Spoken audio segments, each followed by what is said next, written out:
Today is ours, let's live it. And love is strong, let's get it. A song can help, let's sing it.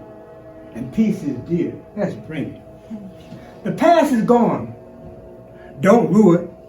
Our work is here, let's do it. Our world is wrong, let's right it. The battle is hard, let's fight it. The road is rough, let's clear it. The future's vast, don't fear it. Is faith asleep? Let's wake it. Today is ours. Today is ours. Let's take it. Let's take it. Let's take it.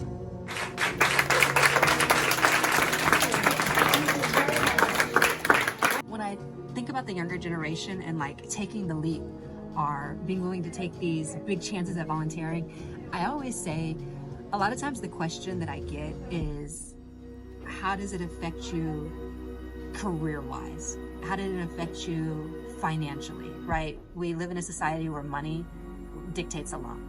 And to them I say, yeah, I took 10 years where I traveled and I volunteered and I didn't make any money. And now I'm back and I'm at the same place as all my friends, job-wise, like when we look at what the income is. So don't think about the income. Don't think about, oh, I'm gonna set myself behind. There's no behind, there's no ahead.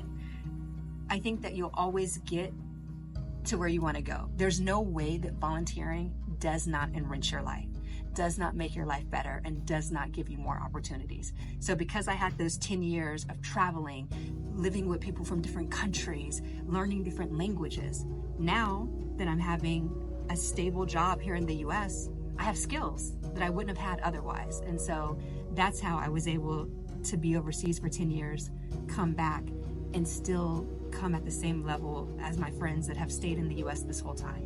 So I would say, never think twice, jump on that plane, get your hands in the dirt, do whatever it is that you want to do to make your impact in the world now, because later will take care of itself.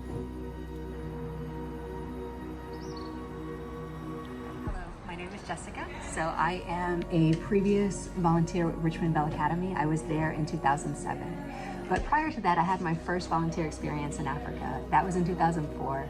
I was a freshman at a historically Black college and university. And I'm from Oklahoma. So Oklahoma has some diversity, but I was in schools that were predominantly Caucasian. I was in a big minority.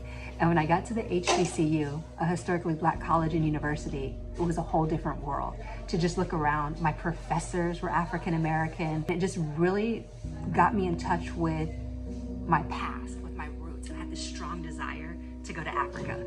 And it happened that I saw a study abroad opportunity to go to the Gambia, West Africa in 2004. And I went, and I made so much connection. We're in 2024 now, so 20 years ago, and I still keep in touch with many of those people that I met in 2004. And I think that's amazing, because in 2004, technology was not what it is today. And even through the fact that we didn't have Facebook, we didn't have WhatsApp, we didn't have these ways to be an instant connection, but we still made a way to maintain that connection. And I think that just speaks to how important that opportunity was in my life.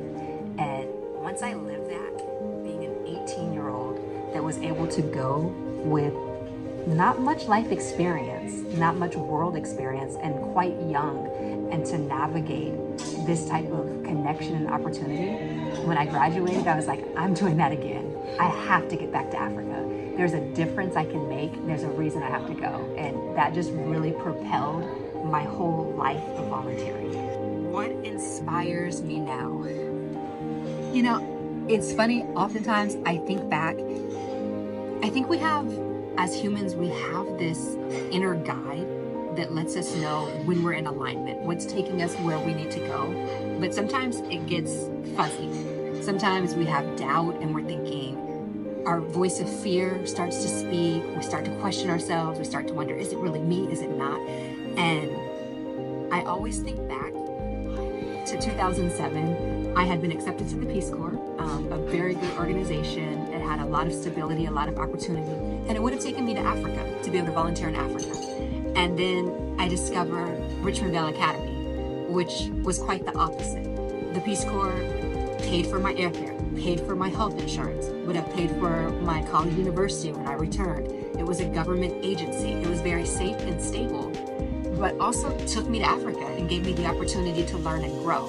And then there was Richmond Vale Academy. It was not as, in the eyes of other people, it was not the smart choice. But my heart was like, that's the one. And it's the one I did. And I think my entire story is what it is because in 2007, I went to Richmond Vale Academy. And so now, when I have doubts or when I wonder or when I'm confused, I think back to Jessica. You are guided. You know what's right for you because I felt it before. I felt the complete clarity, and that's what happened in 2007. And so when I'm seeking inspiration, that's what I remember. You've had it before, you can have it again.